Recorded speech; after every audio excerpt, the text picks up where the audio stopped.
Hello friends, आज के दिन में पेट्रोल डीजल गैस की कीमत इतना बढ़ रही है जो आम पब्लिक है उनको खरीदना नामुमकिन हो रहा है। तो ये पेट्रोल डीजल गैस की कीमत इतना हाई क्यों हो रहा है और ये पेट्रोल गैस की असली कीमत क्या है और ये जो जियोलॉजिस्ट लोग होता है वो लोग कैसे पेट्रोल प्रोडक्ट को ढूंढता है और ढूंढने के बाद कैसे जमीन के अंदर से एक्सट्रैक्शन करता है पेट्रोल प्रोडक्ट को और एक्सट्रैक्शन करने के बाद जो पेट्रोल प्रोडक्ट इसको कैसे रिफाइनिंग किया जाता है। तो ये पूरा एक लंबा प्रोसेस के ऊपर मैं आज इस वीडियो में डिस्कस करने जा रहा हूं। सो आप बिना स्किप करके लास्ट तक वीडियो में बने रहना। हेलो फ्रेंड्स, आप मेरे चैनल में पहली बार तो सब्सक्राइब कर लेना और साइड में जो घंटे है उसको जोर से बजा देना क्योंकि मेरा हर वीडियो का नोटिफिकेशन अब तक सबसे आगे पहुंचे। सो मिलते हैं वीडियो में।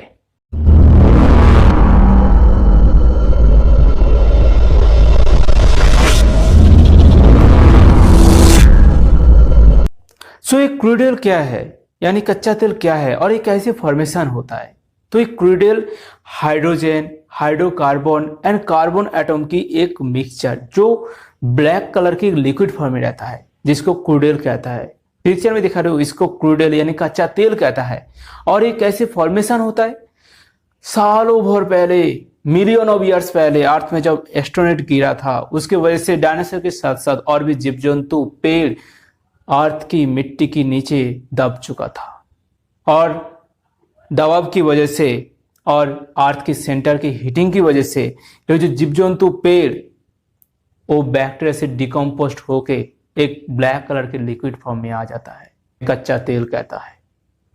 और समुद्र में क्या होता है, समुद्र में जो फाइटोप्लैंक्टन, जो प्लैंक्टन रहता है यानी एल्गी और बैक्टीरिया इस समुद्र का बॉटम में गिर जाता है और उसके बाद सालों भर, मिलियन ऑफ ईयर्स ऐसा सैंड, मिट्टी उसके ऊपर जम जाता है और इसके बाद यही बैक्टीरिया से वही जू प्लैंक्टन, फाइटोप्लैंक्टन डिकम्पोस्ट होके कच्चा तेल यानी क्रूड ऑयल में आता है। तो इसी कारण से जो पेड़, जीव जंतु जमीन के अंदर दब चुका था, जमीन का दबाव की वजह से और ऑक्सीजन से दूर होने की वजह से बैक्टीरिया से जल्दी ये पेड़, जीव जंतु डिकम्पोस्ट हो जाता है। तो यहाँ जो ये एनवायरनमेंट क्रिएट होता है इसको इनॉक्सिक एनवायरनमेंट कहता है। तो यही इनॉक्सिक एनवायरनमेंट जो क्या करता है, क्रूड ऑयल बांधने में हेल्प करता है। जल्दी में क्रूड ऑयल बन जाता है इनॉक्सिक एनवायरनमेंट की वजह से। सो ऐसा ही होता है क्रूड ऑयल फॉर्मेशन यानी कच्चा तेल फॉर्मेशन, जिसके बाद इसको एक्सट्रैक्शन किया जाता है जो जियोलॉजिस्ट द्वारा। सो यही क्रूड ऑयल को यूजफुल पेट्रोल डीजल गैस में ट्रांसफॉर्म करने के लिए जो प्रोसेस होता है उसको 3 फेजों में डिवाइड किया गया है। फर्स्ट है एक्सप्लोरेशन फेज, सेकेंड है एक्सट्रैक्शन फेज, थर्ड है रिफाइनिंग फेज। तो ये एक्सप्लोरेशन फेज में ये जियोलॉजिस्ट, केमिस्ट, इंजीनियर इन लोगों ने मिल के ढूंढता है अर्थ के कौन से लेयर में एक क्रूड ऑयल यानी कच्चा तेल मिल सकता है। और क्योंकि इन लोगों में ये अर्थ की जो जियोलॉजिकल स्ट्रक्चर के बारे में फुल नॉलेज रहता है इसलिए लोग जल्दी ढूंढ पाता है। तो जियोलॉजिस्ट लोग कैसे क्रूड ऑयल को ढूंढता है, तो पहले ये लोग एक एरिया को चूज करता है, उसके बाद उस एरिया में सेस्मिक सर्वे करता है। तो इस सेस्मिक सर्वे क्या होता है, सेस्मिक सर्वे जो एरिया को चूज किया है उस एरिया में साउंड क्रिएट करता है, जो साउंड कहा जाता है जमीन के अंदर भेजा जाता है। उसके बाद उसी साउंड का रिफ्लेक्शन को रिसीव करके उसको कंप्यूटर में पिक्चर के द्वारा से देखा जाता है। तो उसके बाद ही उन लोगों को पता चलता है उस एरिया में क्रूड ऑयल है या नहीं। ये जो प्रोसेस होता है इसको बोलता है सेस्मिक प्रोसेस। तो एक सेस्मिक सर्वे कैसे किया जाता है, तो पहले एक एरिया को चूज किया जाता है, उसके बाद उस एरिया में एक ट्रक को लिया जाता है और उसके बाद उस ट्रक की द्वारा से साउंड वेव क्रिएट किया जाता है। तो इसके लिए ट्रक के साथ एक बिग मेटल प्लेट को ज्वाइन किया जाता है जो पिक्चर में आप लोगों को दिखा रहे हो। तो यही जो बिग मेटल प्लेट इसके द्वारा से जमीन की सरफेस में जोर जोर से आघात किया जाता है। तो इसके बाद ही जो साउंड क्रिएट होता है वही साउंड जमीन की भीतर जाके जो लेयर रहता है इस लेयर में रिफ्लेक्ट होकर फिर से जमीन की सरफेस में आ जाता है और वही रिफ्लेक्ट वेव को रिसीव किया जाता है जियोफोन से। ये अंबानी से देखो वो जियोफोन नहीं, ये दूसरा जियोफोन जो इसमें यूज किया जाता है। देखो पिक्चर में आप लोगों को दिखा रहे हूं, ये जो जियोफोन, हाँ इसको सिस्मोमेट्री बोला जाता है। तो ऐसे ही जो सेस्मिक सर्वे किया जाता है और इसके बाद ही उन लोगों को अच्छे से पता चलता है कौन सी लेयर में वो क्रूड ऑयल मिल सकता है।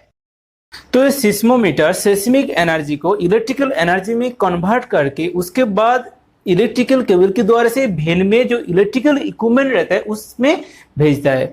और उसके बाद इस वेन में जो जियोलॉजिस्ट, केमिस्ट ये लोग रहता है, वो कंप्यूटर में एक पिक्चर के द्वारा से जो अर्थ की जो लेयर रहता है उस लेयर को 2D 3D मॉडल में देखता है। तो देखने के बाद वो लोग कंफर्म होता है जे कौन सी लेयर में जो क्रूड ऑयल मिल सकता है। 100% कंफर्म होने के बाद वो लोग वो लेयर को जांच करता है, वो लेयर कितनी गंभीर में है, उसका प्रेशर कितना है, उसका टेम्परेचर कितना है। तो सब कुछ जांच करने के बाद वो लोग एक एरिया की छोटा एक एरिया लेता है, उसके बाद उसमें ड्रिलिंग करता है। तो ड्रिलिंग करने के बाद ही आता है एक्सट्रैक्शन फेज। तो इसके बाद देखते हैं एक्सट्रैक्शन फेज को। तो ये एक्सट्रैक्शन फेज में क्या होता है, तो जैसे हैंडपंप के द्वारा से जमीन के अंदर से फ्रेश वाटर को निकाला जाता है, ठीक ऐसी ही प्रोसेस से क्रूड ऑयल को जमीन के अंदर से निकाला जाता है। तो इसलिए जमीन के अंदर ड्रिलिंग किया जाता है। तो एक ड्रिलिंग के बगल में और एक ड्रिलिंग किया जाता है, दोनों पाइप एक साथ भेजा जाता है। और ये दोनों पाइप का जो एंडिंग पॉइंट है वो सेम लेयर में होना चाहिए। क्यों होना चाहिए, क्योंकि जो एक पाइप से क्रूड ऑयल को निकाला जाएगा और एक पाइप रखा है जिससे वाटर को बाहर से इंजेक्ट किया जाएगा। तो वाटर को इंजेक्ट किया जाता है इसलिए क्योंकि इसका जो प्रेशर होता है, वाटर के प्रेशर के कारण से ये दो पाइप के बीच में जो क्रूड ऑयल रहता है वो फर्स्ट पाइप तक आ जाता है जहां से इसको निकाला जाता है। तो इसीलिए बाहर से वाटर को इंजेक्ट किया जाता है और इसीलिए दोनों पाइप को करीब में रखा जाता है, ज़्यादा डिस्टेंस में नहीं रखा जाता है। तो ऐसे ही क्रूड ऑयल को फर्स्ट पाइप तक लाया जाता है और उसके बाद ही जैसे हैंडपंप के द्वारा से वाटर को निकाला जाता है, ठीक ऐसे ही क्रूड ऑयल पंप की द्वारा से क्रूड ऑयल को निकाला जाता है। देखिए तो सेम प्रोसेस लगता है। जो हैंडपंप को यूज किया है वो अच्छे से रिलेट कर पाएगा जब मैं जो बोल रहा हूँ इसके साथ, ऐसे ही प्रोसेस होता है। तो इसके बाद दिखाता हूँ जो ये जो क्रूड ऑयल को निकाला था इसका जो मैकेनिकल जो प्रोसेस होता है वो आप लोग को दिखाने जा रहा हूँ। तो यही प्रोसेस को अच्छे से जानने के लिए मैं स्क्रीन में आप लोगों को पिक्चर के साथ दिखा रही हूँ। ये होता है हॉर्सेट और ये होता है ब्रिडल, और जमीन के अंदर फर्स्ट जो पाइप को दिया जाता है वो होता है आउटर केजिंग। इसका काम होता है इसके अंदर जो पाइप भेजा जाता है उस पाइप को प्रोटेक्ट करना। तो और मिडिल में रहता है साकर रॉड, और इस साकर रॉड की नीचे एंडिंग पॉइंट में जुड़ा रहता है प्लांगर। प्लांगर में रहता है एक भाल्व जिसको बोलता है ट्रैवलिंग भाल्व। क्यों ट्रैवलिंग भाल्व, क्योंकि ये जो प्लांगर ऊपर नीच होता है और इसमें भाल्व है इसलिए इसको ट्रैवलिंग भाल्व बोलता है। ट्रैवल करता है ऊपर नीच। और ये जो पाइप है इस पाइप का नीचे एक भाल्व है जिसको बोलता है कांस्टेंट, मतलब स्टैंडिंग है इधर। सो क्या होता है, ये जो हॉर्सेट नीचे आता है, नीचे आने के पर जो ये जो प्लांगर रहता है प्लांगर नीचे आता है और इसके बाद ऊपर जाने के टाइम प्लांगर ऊपर जाता है। तो एक बार नीचे आने के बाद जब ऊपर जाता है उसी प्लेस में एयर प्रेशर लो हो जाता है। तो इसी एयर प्रेशर लो होने की वजह से और वाटर प्रेशर के कारण से क्रूड ऑयल ये जो स्टैंडिंग भाल्व रहता है पाइप में उस स्टैंडिंग भाल्व ओपन हो जाता है और स्टैंडिंग भाल्व के माध्यम से हाई प्रेशर एरिया से लो प्रेशर एरिया में इजीली आ जाता है।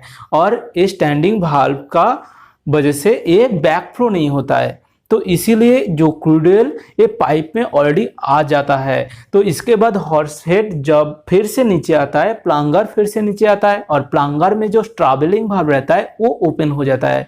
तो इसके बाद ये ट्रैवलिंग भाल्व के माध्यम से क्रूड ऑयल साकर रॉड तक आ जाता है और इसके बाद ही क्रूड ऑयल जमीन के ऊपर आ जाता है। तो ऐसे ही क्रूड ऑयल को निकाला जाता है। तो ये होता है एक्सट्रैक्शन फेज। सो इसके बाद है रिफाइनिंग फेज, जो होता है ये जो लंबा प्रोसेस चल रहा था इसका एंड फेज। तो ये रिफाइनिंग फेज में होता है क्या, ये जो क्रूड ऑयल को 350 डिग्री सेल्सियस में चूल्हे में हीट किया जाता है। तो उसके बाद इस क्रूड ऑयल को फ्रैक्शन डिस्टिलेशन टावर में भेजा जाता है जहां क्रूड ऑयल डिफरेंट उपादान में डिवाइड हो जाता है, जहां से केरोसिन, डीजल, गैसोलीन, पेट्रोल ऐसा उपादान में डिवाइड हो जाता है, जहां से हम लोगों को आज के दिन में पेट्रोल, डीजल, गैस ये सारे उपादान मिलता है। तो ऐसे क्रूड ऑयल को रिफाइनिंग किया जाता है। तो ये जो एक प्रोसेस होता है इसको फ्रैक्शन डिस्टिलेशन बोला जाता है। तो ऐसी क्रूड ऑयल को जमीन के अंदर से निकालने के बाद उसको रिफाइनिंग किया जाता है और उसके बाद ही हम लोग के पास आता है एक गैस के रूप में, एक डीजल, पेट्रोल ऐसे रूप में आता है जो हम लोग आज यूज करते हैं। सो फ्रेंड, वीडियो अच्छा लगा तो लाइक कर देना और आप मेरे चैनल में पहली बार तो सब्सक्राइब कर लेना और सामने जो बेल आइकन है उसको प्रेस कर देना। सो मिलते हैं अगले वीडियो में, तब तक सब लोग अच्छे रहो।